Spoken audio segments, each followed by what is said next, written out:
Good afternoon Sanjeev जी, कैसे हैं आप? काफी समय के बाद आपसे बात कर रही हूँ। बाजार पर आपका नजरिया क्या है? पिछले एक हफ्ते में, 2 हफ्ते में बाजार ने, हमने आपको बहुत मिस किया। हाँ, थैंक यू मानसी जी, आपको भी मैंने मिस किया। और आज आपको हंसते देख के बहुत मजा आ रहा है क्योंकि शेयर बाजार ने रुख बदल दिया है। जो बिल्कुल। मंदी में बैठे थे अब सब तेजी में आ गए और वो मार्केट की दस्तूर है। हम्म। आज का नॉट स्टैंडिंग के आप इतना रन अप कर चुके हैं तो प्रॉफिट बुकिंग आ रही है, but the real money is in the mid cap index has बॉटम्ड out for this year. इस कारण से मिड कैप में ही हमें रुझान रखना है लेने का। और सुबह भी आपको कॉल दी थी Bharat forge, Tata chemical, all. तो मुझे मिड कैप पे बहुत बुलिश हूं। और आज भी मेरे 2-3 पिक्स हैं, सारे मिड कैप में से हैं। आप कहें तो मैं शुरू करूं? बिल्कुल बिल्कुल संजीव जी, बताएं। तो देखिए, मैं अभी 8 हफ्ते से हर सिटी में जा रहा हूं। उसमें से 3 एयरपोर्ट्स आप मानेंगे नहीं अडानी के थे।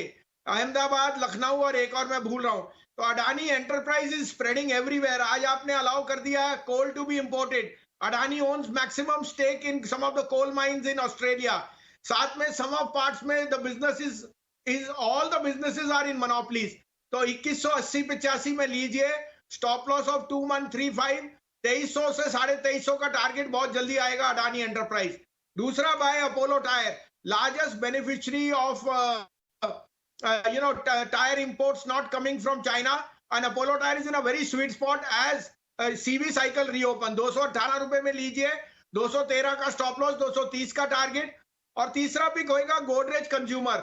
इनका जो हेयर डाई का बिजनेस है और बाकी बिजनेस डबल डिजिट ग्रोथ है इंडोनेशिया और अब चाइना में स्टॉपेज की वजह से they are expanding in other Asian countries also. 755 का स्टॉप लॉस, 775 में लीजिए। 850 का target. Right, good afternoon Sanjeev ji. बिल्कुल, अदानी एंटरप्राइज पे तो एक ट्रिगर ये भी है कि शायद वो निफ्टी में शामिल हो सकता है, उसके चलते भी एक मूव कैचअप किया जा सकता है यहाँ पर।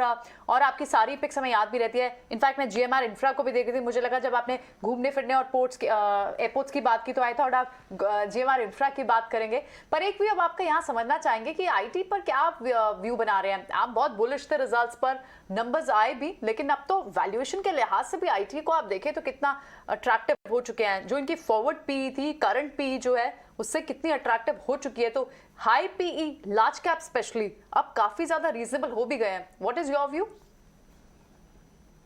100% you have hit the nail on the head. If Nasdaq is going to rally another 10% from oversold territory, IT will do extremely well. ये एक फॉलो ऑन इफेक्ट होता है। जब जनवरी 2022 में सारे एफआईज ने अपग्रेड किया तो आईटी को, अब जब 30% घट गया तो वो डाउनग्रेड कर रहे हैं। So there is no logic in this. I think IT outsourcing is going to remain. These are cash rich companies और attrition of wage attrition is a 1 quarter effect. मैं अभी भी सोचता हूं HCL, tech Mahindra, persistent are no brainer. You must buy them if you want to make money. Alright. एक और very quick question Sanjeev ji, HDFC stocks को आप कैसे देखते हैं? क्योंकि एफआईज ने इतनी ज्यादा सेलिंग की, एफआईज और एफपीआईज ने, अब तो और मेजरली उन्हीं स्टॉक्स में कि जो वो ओन करते हैं, लेकिन अब तो एचडीएफ सेलिंग के बाद एचडीएफसी पूरा पैक जिस तरह से वाइब्रेंट दिख रहा है, आप बुलिश हैं एचडीएफसी पैक पर? अब इन लेवल्स पर भी खरीदारी करने के लिए एवरेजिंग कर जा सकती है? बिल्कुल बिल्कुल, आपको सिप करना चाहिए in all the HDFCs, HDFC life, HDFC the parent mortgage and HDFC bank. तीनों में आप सिप कीजिए, you will only make money. बिल्कुल संजीव जी, बहुत शुक्रिया आपका हमारे साथ जुड़ने के लिए, अपनी स्टॉक स्पेसिफिक रिकमेंडेशंस बताने के लिए और बाजार पर अपना नजरिया भी हमें बताने के लिए। इस बीच एक खबर आपके टीवी स्क्रीन पर अभी फ्लैश होती हुई आपने देखी। भारत डायनेमिक्स लिमिटेड कंपनी को